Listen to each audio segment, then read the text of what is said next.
Praise the lord. ಪ್ರೀತಿಯ ಸಹೋದರ ಹಾಗೂ ಸಹೋದರಿಯರೇ, ಈ ದಿನ ನೋಡಿದ್ರಲ್ಲಿ ಬಹಳ ಸಂತೋಷ ಉಳ್ಳನಾಗಿದ್ದೇನೆ. ಯೇಸು ಕ್ರಿಸ್ತನ ಶ್ರೇಷ್ಠವಾದ ನಾಮದಲ್ಲಿ ನಿಮಗೆಲ್ಲರಿಗೂ ವಂದನೆ ಸಲ್ಲಿಸ್ತೇನೆ. ಶಾಲು, ನಿಮಗೆ ಸಮಾಧಾನ ಉಂಟಾಗಲಿ. ಪ್ರೀತಿ ಹೃದಯ ಮಕ್ಕಳೇ, ಕಳೆದ ವಾರ ಅದ್ಭುತವಾಗಿ ಕಾಪಾಡಿಕೊಂಡು ಈ ನೂತನ ದಿನ ನೋಡುವಂತೆ ಕೃಪೆ ಮಾಡಕ್ಕಾಗಿ ತಂದೆಯ ದೇವ್ ನಾಮಕ್ಕೆ ಸ್ತೋತ್ರ ಸಲ್ಲಿಸೋಣ.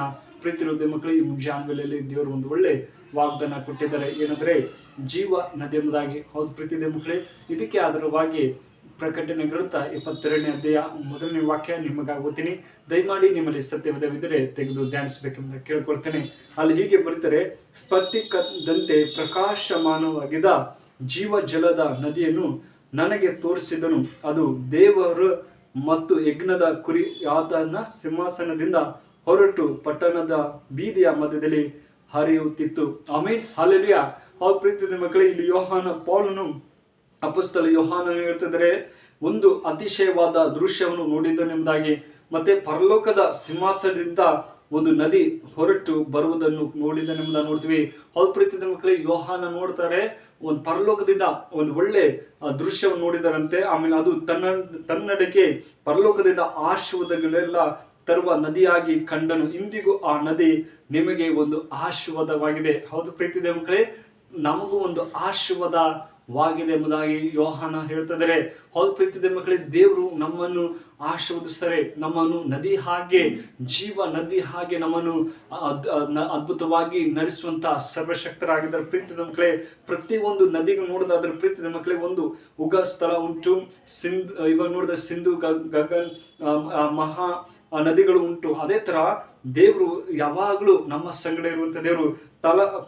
ಮರಿ ಬೆಟ್ಟಗಳಲ್ಲಿ ಆದ್ರೆ ಆ ಪರಲೋಕದ ನದಿ ನಮಗೆ ಸಹಾಯವನ್ನು ನೀಡುವ ಪ್ರವರ್ತವಾಗಿದೆ ಎಂಬುದಾಗಿ ನೋಡ್ತೀವಿ. ಅದೇ ತರ ಪ್ರಕಟಣೆ 22 ವಾಕ್ಯ ಹೇಳ್ತದೆ ನೋಡಿ, ಏನಂದ್ರೆ ನದಿ ಮರದ ಎಲೆಗಳು ಜಾಗದವರನ್ನು ವಾಸಿ ಮಾಡುವುದಕ್ಕೆ ಪ್ರಯೋಜನವಾಗಿವೆ ಎಂದು ಸತ್ಯವೇದ ಹೇಳುತ್ತದೆ. ಹೌದು ಪ್ರೀತಿಯ ಮಕ್ಕಳೇ, ಅದೇ ತರ ನದಿ ಪರಲೋಕದಿಂದ ಒಂದು ಜಲಧಾರಿಯಾಗಿ ದಾಹವುಳ್ಳ ಪ್ರತಿಯೊಬ್ಬರ ಮೇಲೆ ಇಳಿದು ಬರುವುದೆಂಬುದಾಗಿ ನೋಡ್ತೀವಿ. ಹೌದು ಪ್ರೀತಿಯ ಮಕ್ಕಳು, ಈ ದಿನಗಳಲ್ಲಿ ಎಷ್ಟೋ ಜನಕ್ಕೆ ನೀರ ದಾಹ ಯಾವ ರೀತಿಯಲ್ಲಿ ಇರುತ್ತೋ ಅದೇ ತರ ಪರಲೋಕದಿಂದ ನಮಗೆ ನೀರನ್ನ ದಾಹವಾಗಿ ಕೊಡುವಂತಹ ದೇವರಾಗಿದ್ದಾನೆ. ಮತ್ತೆ ಇಳಿದು ಬರುವುದ ಅದೇ ಪವಿತ್ರಾತ್ಮ ಎಂಬ ನದಿ. ಯೇಸು ಕ್ರಿಸ್ತನು ಹೇಳಿದನು, ಯಾವನಿಗಾದರೂ ನೀರಡಿಕೆ ಆದರೆ ಅವನು ನನ್ನ ಬಳಿಗೆ ಬಂದು ಕುಡಿಯಲಿ, ನನ್ನನ್ನು ನಂಬಿದವನ ಹೊಟ್ಟೆಯೊಳಗಿಂದ ಜೀವಕಾರದ ನೀರು ಹೊಳೆಗಳು ಹರಿಯುವು ಎಂದು ಹೇಳ್ತಿದ್ದಾರೆ. ಹೌದು ಪ್ರೀತಿಯ ಮಕ್ಕಳೇ, ಜೀವಕಾರದ ನೀರನ್ನ ಕೊಡ್ತಾ ಇದ್ದಾರೆ. ಯೋಹಾನ ಬರೆದ ಸುವಾರ್ತೆ 7ನೇ ಅಧ್ಯಾಯ 37ನೇ ವಚನ 38ನೇ ವಚನ ಹೇಳ್ತದೆ, ನಾನು ಜೀವಕಾರ ನೀರನ್ನ ಕೊಡ್ತಾ ಇದ್ದೀನಿ. ನಿಮಗೆ ನೀರಡಿಕೆ ಆದ್ರೆ ನಾನು ನಿಮಗೆ ಜೀವಕಾರ ನೀರನ್ನ ಕೊಡ್ತೇನೆ ಎಂಬುದಾಗಿ ದೇವರ ಕೇಳ್ತದೆ. ಎಷ್ಟೋ ಜನ ಹೇಳ್ತಾರೆ, ನಮ್ಮಲ್ಲಿ ಎಲ್ಲ ಇದೆ, ನನ್ನ ಹತ್ರ ಏನ್ ಬೇಕಿದೆ ಅಂದ್ರೆ ಪ್ರೀತಿಯ ಮಕ್ಕಳೇ, ನಾವು ದೇವರೇ ನನಗೆ ಜೀವ ನದಿ ಕೊಡು, ನನ್ನ ಕುಟುಂಬದಲ್ಲಿ ಜೀವ ನದಿ ಕೊಡು, ನನಗೆ ಇನ್ನು ಹೆಚ್ಚಾಗಿ ನಿನ್ನ ಆತ್ಮನಿಂದ ನನ್ನನ್ನು ತುಂಬಿಸಿ ಕೇಳುವಾಗ ನಿಶ್ಚಯವಾಗಿ ತುಂಬಿಸುವಂತ ನಡೆಸುವಂತ ಸರ್ವಶಕ್ತರಾಗಿದ್ದಾರೆ.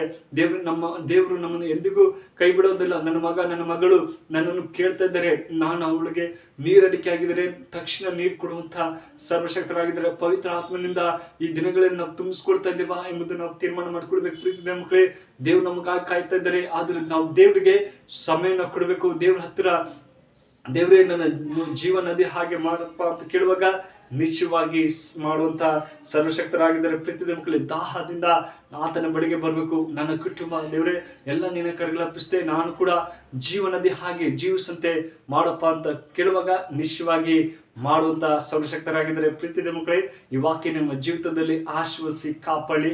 ಕಣ್ಮುಚ್ಚಿಕೊಂಡು ಪ್ರಾರ್ಥಿಸೋಣ. ಕಣ್ಮುಚ್ಚಿಕೊಂಡು ಪರಿಶೋಧನೆ ಪ್ರೀತಿಗಳ ದೇವರೇ, ಒಳ್ಳೆ ಸಮಯಕ್ಕಾಗಿ ಸ್ತೋತ್ರ. ಕಳೆದ ವಾರ ಅದ್ಭುತವಾಗಿ ಕಾಪಾಡಿಕೊಂಡು ಈ ನೂತನ ದಿನ ನೋಡುವಂತೆ ಸಹಾಯ ಮಾಡಿದಪ್ಪ. ಜೀವ ನದಿ ಆಗಿದ್ದೀರಿ. ಹೌದೇಸಪ್ಪ, ನಿಮ್ಮಲ್ಲಿ ಯಾರಿಗಾದ್ರು ನೀಡಕ್ಕೆ ಆಗಿದ್ದರೆ ನಾನು ಜೀವದ ಬುಗ್ಗೆಯಿಂದ ಕೊಡ್ತೇನೆ ಅಂತ ಹೇಳುವಾಗ ದೇವರೇ, ಈ ವಿಡಿಯೋ ಯಾರು ನೋಡ್ತಾರೋ ಅವ್ರನ್ನ ಪ್ರತಿಯೊಬ್ಬರನ್ನು ಆಶೀರ್ವದಿಸು, ಅವ್ರ ಸಂಗಡರು ಎಲ್ಲ ಕೊರತೆಗಳನ್ನು ನೀಗಿಸಪ್ಪ ಅಂತ ಪ್ರಾರ್ಥಿಸ್ತಿದ್ದಾರೆ. ಪ್ರೀತಿ ದೇವರೇ, ಚಿಕ್ಕ ಪ್ರಾರ್ಥನೆ ಕೇಳಿದಂತೆ ಯೇಸು ಕ್ರಿಸ್ತನಲ್ಲಿ ಬಿಡುತ್ತೇನೆ ಜೀವಿತಂದೆ. ಆಮೆನ್. ಮೇ ಗಾಡ್